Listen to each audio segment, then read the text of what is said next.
a lot of the driving force for both these teams getting work done, especially in the mid game. So love to see this kind of matchup here, especially if they're both going to bring Ignite to the table. Yeah, it is very interesting to see Aphromoo actually going towards the Rakan. I've got to say I'm a little bit surprised. I do think that there's pretty evasive carries here. It's not necessarily going to be a guaranteed engage on the Ezreal or the LeBlanc.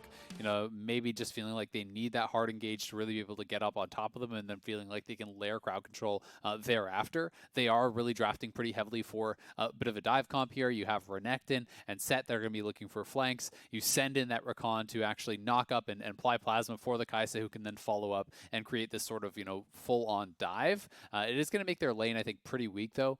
Kaisa Rakan, not exactly a strong 2v2, and it does mean that they don't really have much appeal either, actually, for the Kaisa, who could potentially be in some trouble come teamfight time. Yep, especially if LeBlanc is maybe going to get out of hand here. Jensen, as you said, has been playing a lot of control mages this year, but particularly this split. LeBlanc is a champion that can get a lot of leverage against Azir, but you tend to need your jungler to come and assist you in that pressure. So Broxah has been much more defensive than I was expecting him to. This is a jungler that was extremely hyped, like very aggressive, known for his Lee Sin especially. Certainly has been more on utility picks, more tanky jungler champions. So even on something like the Volibear, certainly more chances with Jensen's LeBlanc to maybe open up the game and become that mid-jungle duo that at least I dreamed of Azael when they were paired together in the league. I mean, that's really what everyone was talking about when Broxah first, was arriving in NA in spring. Everyone's like, okay, this is signifying you no longer want to play that slower style that maybe Xmithie was bringing to the table. You're now looking to really get aggressive and slam the early 2v2 and snowball the game. And mostly what we've just gotten is Broxah warding and farming a lot. And, his notable games have honestly been more for the blunders than they have been for the big carry performances. Him getting Flame Horizon by closer, some of his kind of more questionable ganks that led to him getting punished in bad matchups. Things like that is more unfortunately what has stood out from Broxah to me. He hasn't been bad, but he definitely hasn't been the dominant force that I think a lot of people, myself included, were really expecting him to be coming into Team Liquid. Well, it certainly hasn't hurt them too much. TL still looked very good so far this season. Is going to start on red here with assistance from Tactical and CoreJJ. Dardoch alone in the jungle on the same side, so they will be jungling towards opposite sides of the map. And already Impact is getting the slaps happening. As you said, Shen, surprisingly good in more matchups than you might think. And Impact knows his way around this champion. And also, it got buffed, and it's actually a really significant buff. The passive shield is 20 higher at level 1, which is actually very, very big. And especially if you can actually get the pull-through on the Keyblade with your Q, you get the bonus attack speed as well as percentage health damage there. And the trades become very, very powerful. And generally what Shen is looking for in these types of melee matchups is to stack up, get your grasp ready for your first auto, and then look for these trades where you can potentially proc the grasp at the start and the end of that trade. Yep, nice little trade there. Just missed the taunt, I believe, but still got in range to proc the grasp and get the pull through on the Q. Impact is just straight zoning this Croc right now on the Shen. Yeah, I mean, the level 1 is just so strong for Shen now, with both the Q as well as the buff actually to the shield. So, Viper perhaps underestimating that a bit. Not too big of a deal, though. He does have some sustain on this Renekton, so, we'll be able to be in an okay spot, and it's not like he's even had his potion forced or anything like that. But Shen holding his own against the Renekton is just extremely valuable because this is a champion that plays so well into the mid and late game. The ultimate has so much use when you are playing a champion that wants to go heavily through the side lane like LeBlanc. And also just the parry zone is so incredibly powerful when you have a lot of champions that are fairly auto attack based. Mid lane already, Fenix going to be forced to flash, the chain's going to land, the stun's going to go in, and that's first blood! We asked for it and we received. Jensen's going to nab it. Nicely done by Jensen. A lot of patience there shown by him to actually hold onto the chains, while Fenix was in those minions, and then until he flashed out, he lands the chains, and that was always going to secure that kill. Broxah and Jensen pairing up for an early gank onto Fenix, and not only did they kill him, they got his flash too, which means he's going to be a lot more vulnerable. And I'm not sure if he actually just didn't have a soldier available, to kind of jump backwards, or if he had already used that and we missed that. But either way, surprising that gank actually worked so well, despite Fenix blowing his flash. Yeah, TP'd back, so Fenix will maintain some initiative here in the lane, but is obviously going to feel pretty unsafe, especially if a regank is possible. Impact dashing out of the way of Viper, suspects that Dardoch is here, and we can see that he certainly is. Yep. So gets the pull through there, procs the grasp, and Dardoch is maybe thinking about sticking around, but the wave is not pushing in the right direction. He's going to sneak into this top rush instead. But with how big the wave is, they could actually potentially dive him. So that's kind of the danger here now is, you know, are they going to dive? But really what Dardoch wanted to do is just make sure that Viper could actually safely push out. They didn't know where Broxah was, so this gives him the cover to do that. And we did get to see kind of this little mini-game showcase between those two champions. You know, when Viper jumps forward as the Shen, you are trying to predict when Renekton is going to use his stun. And you're going to try to use your parry zone to actually, you know, stop that stun from coming through, because it can actually block it and use the cooldown. But Viper held on to it, and then that is why you see Impact then having to taunt backwards to escape from the stun that is going to come out as soon as that parry zone does end. So it's a lot of prediction and anticipation on when your opponent is going to use the parry zone, when your opponent is going to use the stun. And whoever comes out on top in that little guessing game often is going to be who wins the trades. Broxah back here again. I've seen this play already, haven't I? Dardoch also here though, so it's going to be a 2v2 instead. Jensen lining it up. They know though, Electrocute procced, and Broxah immediately going to run out. So Dardoch forced to come back in pretty quickly, but no one really takes too much damage on either side. Yeah, nicely done by Dardoch. Right place, right time, twice in a row, kind of just guiding in his solo laner's waves. But because he has spent time, you know, shadowing his laners, Broxah was actually just farming during a lot of that time. And you can see that Broxah not only has the potential gank that he did pull off mid lane, you know, went for another one here, but he's still up quite a bit of farm. Yes, there are more minions on the map for Dardoch to pick up, so we can close that gap a little bit, but jungling is so much about how you actually spend your time, right? You know, is it really efficient? Are you spending too long in your ganks? Are you spending too much time farming when you need to be protecting your lanes? And thus far, Broxah is doing a much better job of actually managing that. Yep, and in mid lane, we can see Jensen actually still hasn't based yet, so the advantage he got from that first blood hasn't even materialized, and he's still currently up 10 CS as he's looking to push this wave in and probably go home for a shop here. Phoenix will be able to play catch up. That looks like about 10 minions to me, as Phoenix is going to go ahead and clear that out. But gold-wise, you can see Jensen actually up about 600 or 700 gold, so now that he's gone back and bought this Lost Chapter and this Dark Seal, can certainly make the lane a lot better for him. As TL also going to start this dragon as Jensen's going to TP back in to help. Yeah, they could go for the steal, but this is way too risky for Dignitas. I don't think they should even try with Jensen actually TPing over to that. So that's really nice timing. You know, get that good base ready for Jensen. Use him to TP to actually protect that dragon take. They can see Phoenix is on minions in mid lane, doesn't have his TP to respond. Shen is also 6, so that would be even more dangerous to go for. Speaking of 6, Viper going to pop the ulti. Dominus onto Impact, trying to get the 1v1 kill. Steal hit a shield. Impact getting low. But Viper not going to flash for it. Didn't have a follow-up stun, and Impact just staying firm in the lane. Yeah, Impact there, you know, when you taunt forward and you actually don't get that parry onto the stun, as he didn't in that case, then Renekton can look for an all-in, and that's exactly what happened there. He taunts forward, you now have no escape, you don't land the parry on the stun, and Renekton can just pop the ultimate and go aggressive. So Viper taking a very nice trade there. It does cost him the ult, though. So because Impact didn't end up going down and had his potion charges, he's really not in that bad of a spot whatsoever. Dardoch isn't 6, but Aphromoo is here as well. Jensen going to go forward, but again, back to the distortion. A chain being eaten there by Phoenix is bad news on that trade, and unfortunately for him, Aphromoo is now going to have to show himself in mid lane, because there's no way they're ganking this LeBlanc right now. And the sad part about it is when your mid laner is losing like this and isn't in a matchup where you can actually go for a lot of ganks yourself, because LeBlanc is so evasive, Dardoch is having to spend all this time around mid lane just to protect Phoenix from a potential gank. Not even really for an opportunity to get a kill themselves. You know, it's a lot of an investment there for not that much reward, because the reward is just your mid laner not dying. He's still losing. He's still down a lot of farm. But he's based on a non-cannon wave, so he's going to lose all of those minions to the turret very likely, and you know, be down almost 20 CS after this blue buff goes to Jensen. Yeah, I actually love the choice Jensen made there. He held the wave, which he's been doing the whole time, just so he can open up space to harass this Azir, because Phoenix now has his flashback up, but he knows he didn't have TP. But as soon as he sees him leave, he just insta-ults the wave with the upgraded distortion, clears it, and then denies all those farm offs. So Jensen, it's funny that we like almost complained about, like, man, Broxah's not the player we've been. Like, Jensen's been like so much more controlled and like more defensive as a player, but you know, wanted a bit more vintage play from these two, and certainly Jensen's playing a little bit more like his old self this game.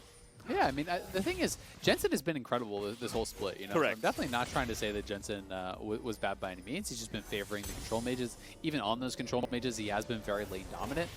You know, more for me, it was not even that Broxah is playing bad, but just that Broxah is playing very different than what I was expecting, you know, because I was expecting kind of the crazy early game guy who was going to snowball, as he did a lot on Fnatic, you know, was really known for being effective with their early game. And we got more of kind of that control style warding, playing for objectives, and it's been very effective for TL because they do have great late game carries. And, you know, I think that's kind of more the style that they're comfortable with. That's the style that they won really all their championships with, was playing for mid and late game team fights and snowballing objectives. So it's more the kind of tried and true style that they know. Well, Broxah going to continue finding advantages here for TL. They're up almost 2,000 gold as the Rift Herald's going to be taken there by Broxah. I have a suspicious feeling that turret plates are going to head Jensen's way in just a few minutes, but we'll have to see as Fenix continuing to get harassed here by this LeBlanc. You can see the CS difference. Now this is starting to really hurt. That's 25 between the two mid laners right now. Yeah, it's a pretty big deal. And the fact that Jensen has, you know, that early Lost Chapter. Lost Chapter is better, generally speaking, the earlier you get it because of that passive. You get all the mana back every time you level up, and obviously early in the game, you're leveling up more often. So it pretty much means you can always just spam out spells nonstop. And it's always going to feel, honestly, extra bad. It feels terrible anytime you miss cannon, but it feels even worse when you're already behind, as Fenix, you know, missed an uncontested cannon there to the tower. So he's set pretty back. You know, Jensen is going to have his Luden's buy very early on. You know, he already has the components plus the Sork boots, and Fenix is kind of set on more of this defensive path with just a lot of these early game laning items because he didn't have enough gold to really go for a big piece. This seems very dangerous for Fenix. Jensen doesn't know where the jungler is, so he's going to go in now, looking for the chain, doesn't find it, just out of range as he goes back to his distortion. Other than that, though, mid-jungle certainly looking good for TL right now. It feels like that's where the bulk of their advantage is currently rested. Otherwise, bottom lane going fine for Dig. I think Tactical and Johnsun have mostly just been trading farm. And same in the top lane, just been trading farm there as Impact and Viper. Probably more concerned about their impact in the upcoming team fights as Dragon is spawning in 20 seconds. Jensen continuing to harass this Azir, though, despite the blue buff for Fenix. He cannot shirk the LeBlanc from getting on top of him. As Dardoch, got a Chilling Spite Nimbus Cloak trade. Yeah, just the Chilling Spike goes down for Broxah, so Dardoch just uses his to back it up. There it is. The stun is used after that parry zone, so Viper just popping ult, trying to get aggressive, but wasn't sure if he could actually chase into that river. Didn't necessarily know where some of those TL members were. Viper's just trying to get this pushed out because I think he may have Cleaver gold ready. Could be looking to go for a reset, but doesn't feel like they're actually in a position to challenge the Dragon whatsoever. So Dignitas, you know, is going to be sitting back and looking to scale once again. And I will say that in the games recently where Dignitas has looked bad, it's often games like this where they just don't contest anything and then they eventually lose. You know, they were really highly criticized for the Kog'Maw game. You know, that was a game that I cast and was really disappointed watching them, how they were kind of just willing to give up everything. It's not at that point yet, but it is starting to feel like it a little bit. You know, they've given up 2 uncontested dragons. They've given up the Rift Herald. Yes, you have really good scaling with the Azir and the Kaisa, but if you lose full control of the map, you start getting too far down in gold and objectives that your scaling doesn't really matter that much. Yeah, because you just can't find any position to find a fight as Broxah going to go down bottom lane. I was wrong about the plate collection, but it is going to happen still. Break out the dinner set as Broxah going to chain the Herald there into the bottom lane and look to knock it down. It's getting close. It's gone. Pretty much. I mean, it's going to be low enough, I think. It's about 2.5. Oh, not quite. Good enough, we'll call it there, as Fuji's going to push the wave in. Hey, they still got the gold. That's all the Tactical cares about, as Broxah is going to go back to base after picking up the Cloud Drake and donating some money to the bottom half of the map using that Herald. Good times all around on TL right now. Feeling very comfy in this sort of spot. They are for sure. I will say that that again, you know, Johnsun and Aphromoo have laned pretty well. You know, both these lanes are honestly fairly weak. But anytime I think you're playing Kaisa and you are up in farm and lane, you are feeling pretty damn happy. You know, it is 11 CS, so not insignificant. You know, some of that will even out here, but they've had the same amount of maintenance to farm, and he's almost up 2 waves, so pretty well done there by Johnsun and Aphromoo. And we'll see exactly how he can perform, you know, going forward, because I think a lot of the pressure is going to be on him. Fenix has been targeted very heavily, so Fenix is actually pretty far behind the curve as to where he would want to be at this point. and that means that Johnson's going to have to do some more of this heavy lifting. And he's already stacking up the own mana. He's working towards that Rage Blade, and on those 2 items, he is going to be very strong, but Tactical will get to his 2 items faster. He has the Cull that can still cash out, and that's going to put him, you know, at a really, really strong point in the game. Has finished the Manamune now.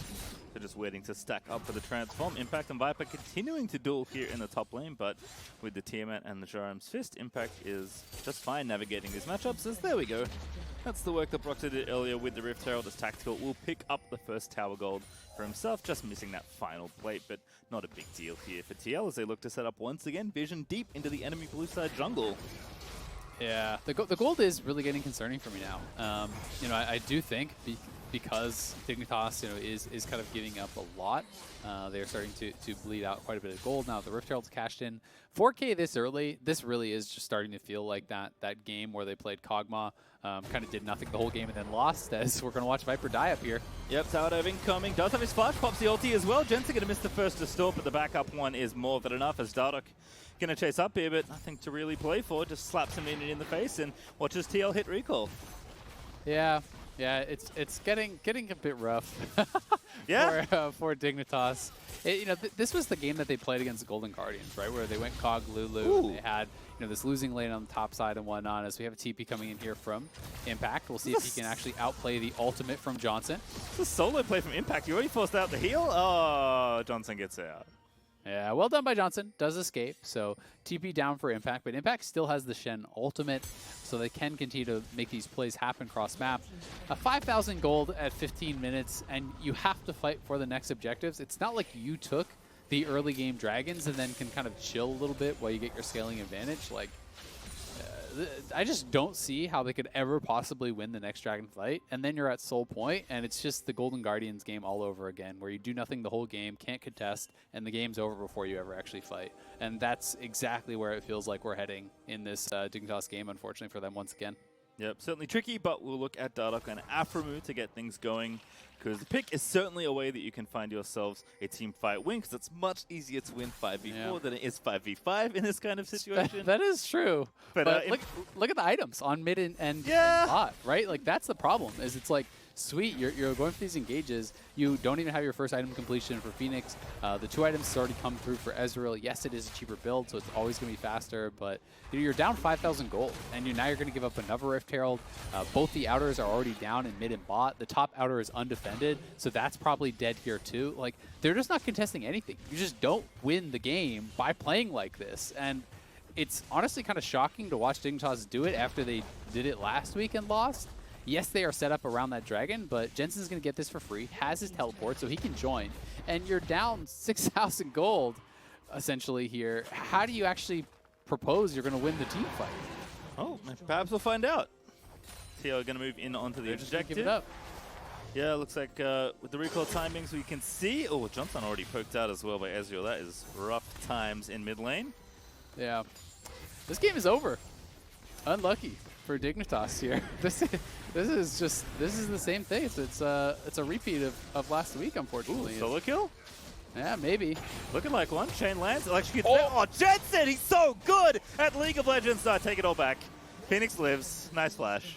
Yeah, Jensen actually flashed there too. Bit of miscommunication because Impact was coming in, so he could have actually stayed forward and got that kill. Either way, they took down the mid lane tier 2. They got the 3rd dragon. They're stealing away the red buff.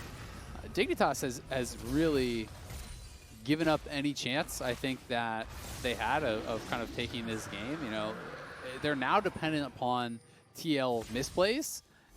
You know, they can no longer rely on their own good play, I think, to win this game. I think you're simply too far behind this early. And again, they put themselves in this spot. Yeah, and again, TL, I think one of their biggest strengths as a team, this has been true across iterations of this 4-time winning championship team, is that their consistency is very difficult to replicate. This is a team that, yes, while they might play, you know, a little too slowly for some people's taste, myself included, because I love high-octane, overly bloody League of Legends, because honestly that's what I was raised on. But TL are just so good at not giving away advantages, especially when they're ahead. I would guess, like, if you look at the lifetime of teams that have played in the LCS, that TL's like rate of converting their leads would be some absurd number, because they're just so methodical and clean about how they approach this kind of situation. And it's even harder with this comp because you're getting split by Shen and LeBlanc. You're already behind, and then either of those champions can join for any of the engages that might break out across the map. And you have no map control, of course, because you don't have a tower taking it. It is just, like, it is challenging. I mean, they're getting perfect games. Yes, that's true, like, actually. This is now that you mention it, it's just really sad to watch. Dignitas does have some really good games, and then they have games like this where I'm just like, I don't honestly couldn't say what their thought process is on how they're going to win this game, because I don't actually believe that there is one. To me, when I watch a game like this just reeks of indecision. This reeks of not being able to actually decide on a path forward in the game. So you're all kind of just arguing on what to do, and nothing gets decided, right? Because that's how you end up in a situation where you're down almost 7,000 gold, you're getting perfect gamed at 20 minutes, and you haven't even tried to play yet. It's not as though they've tried a lot of stuff and it's failed. They, are just giving everything to TL. And to your whole point about, TL being one of the best teams ever and actually closing out games with the lead, I agree, which makes this strategy even worse against TL, right? You're putting them completely in their comfort zone. So it's just kind of bewildering to watch Dignitas play it out like this. You're at Soul Point. You have lost 5 towers. You have 0 map control. Like, their furthest ward is not even really all the way in their jungle. It's in the brush outside their base. That's the extent of their vision. How are you ever going to be able to move to even contest the next dragon without just inting? Like, and if it feels like the next fight is just them walking to Soul, getting aced, and then that's it. I mean, like, that last vision ward is also under threat of being killed as well. TL are closing in on Dignitas here, because CoreJJ is going to spot Dardoch there with the Winter's Bite. Impact Shen also, I mean, we could talk at length about how good Broxah and Jensen have been this game in opening up this lead, but Shen being back in the meta is like music to Impact's ears, I'm sure. He's mastery on this champion, and its synergy with the style of League of Legends that TL want to play is just like a match made in heaven. Like, they already want to play this kind of game where they can just very methodically close it out and split the map. And Impact, like, when Shen is good in the meta, can at least go even in most of the lanes he's in. And he's just so good with playing with his trading and utility. Like, so this is a pick that I will start watching now for TL, because he already played it once before the buff happened. He was the only other player besides Licorice that played it before this patch 10.15. And it's one of those things where when I saw it, I'm like, oh yeah, I feel like Impact could play that champion. That seems problematic. That game. He went 7-0, and it was that game against CLG where he absolutely ran over Deus, I believe, on his substitution debut. I just think Impact is great on champions where it was against Ornn, I'm pretty sure. Oh, okay. But he's great on champions where he doesn't have a lot of pressure in the early game, where he can play side lanes. He's really good at his map play. That's always been something where he really excels. It's a reason why he's great on GP. It's a reason why he's great on Shen, because he doesn't have to dominate early to have an incredible amount of use for the team later on, right? He can play a matchup even. He can withstand pressure. He can then take control of the side lanes, and he has such a good understanding of where to be on the map and how to exert a lead, how to circumvent the opponent's advantages. We do have Dignitas at least setting up now for this dragon. There is also the option for TL of actually just saying, all right, you have to go to the dragon or we get Soul, and then just giving up one dragon and taking Baron. So, that gets risky now too, because we are post 20 minutes. Dignitas has kind of shown us that this is where they're going to make their stand, and this is going to be the make or break fight. They are down massively, but if they lose this fight, the game is absolutely, completely over. Yeah, I mean, this play is forced, but Dig know that this is where they have to try and make a play. Broxah going to be targeted there by Dardoch, but Dardoch probably doesn't want to ulti the Volibear right now. Needs to get towards the pit, though, because there will be a contest for this dragon. Aphromoo going to pop the ulti, finds the charm onto 2. They'll dive in the backside there, but CoreJJ going to disengage with the ulti, and Dignitas must turn tail and run. Impact, ulti's in, finds the taunt. Tactical is going to take down Fenix, and this is going to be an absolute slaughter. Azael, Impact chasing down Johnsun, CoreJJ slays Dardoch, Renekton dies, Aphromoo dies as Impact lands a max range taunt and make it 4 kills for TL as they charge towards Dig's Nexus. All right, Dignitas, time to get out the game. You've lost. They are going to get perfect gamed here, I think, unless TL decides that they want to, give him some pity kills by the Nexus or something. But this is Soul. That was your last stand. A 0-for-4 fight where you give up the Soul and you're probably going to lose some towers around here as well. Oh, that's gross. Jensen's in there. Impact with the taunt to set it all up. And the emotes fly wild as that is the delayed ace for Team Liquid. I'm just so disappointed, honestly, in Dignitas. I was disappointed with their last game where they played like this. I'm even more disappointed by this one. Dignitas has got to wake up. This is a team that has a chance to make playoffs, has a chance to catch someone like CLG. You are not going to do it playing League of Legends like this because this is just awful. And it's tough to blame you for feeling that way, but I think we can at least celebrate how good Team Liquid have looked this game. It was the second perfect game of the split, as they're going to take Baron as well, just because, might as well get your bonus prize at the end of it all. TL just going to take everything off the map. Dig, again, must find a multitude of miracles at this point in their base. I mean, at this point, you're hoping for some disconnects. I think that's the strategy. Here it is. I mean, Afro finds a decent engage here. Does catch Tactical. The Charm, did land, but Tactical did buffer his E, and then the Flash plus the Shen ultimate. It's not as though he was very close to actually going down. Tactical still remains at pretty much full health. And this is just the power of the Gold League. You are so enormously behind, despite the fact, that stun lands on Tactical, both from Viper and Dardoch. He is stacked on by the melee, but he's tanky enough at this point that it just doesn't matter. He was never really under threat, so TL, they get engaged on, they win the fight, and they are looking to close out this perfect game. Nearly 13,000 gold ahead here now at 25 minutes. They have that Mountain Soul as well. All right, With Impact. all the damage he doesn't Is do. he going to be the only one to give a kill over? Taunts onto Fenix. The TP's coming in. Jensen wants to save his buddy as the rest of TL are reinforcing. This looks awfully tricky for Dig. They got him to 90%. Let's go. Jensen's going to take somebody out here. I feel like there's the Stormbringer. Going to disable the Sun Turret. Dardoch gets a face breaker there. And now going to dunk them back into the team fight. But Tactical's cut off Viper. Jensen is just destroying people with these assaultions. Broxah is low. There's the double kill out of the LeBlanc. Going to make it a few more. That's a quadra kill. And Tactical, he steals the Penta as TL find back-to-back aces to end the game. Scumbag Tactical takes away the Penta, but TL crushed this one start to finish.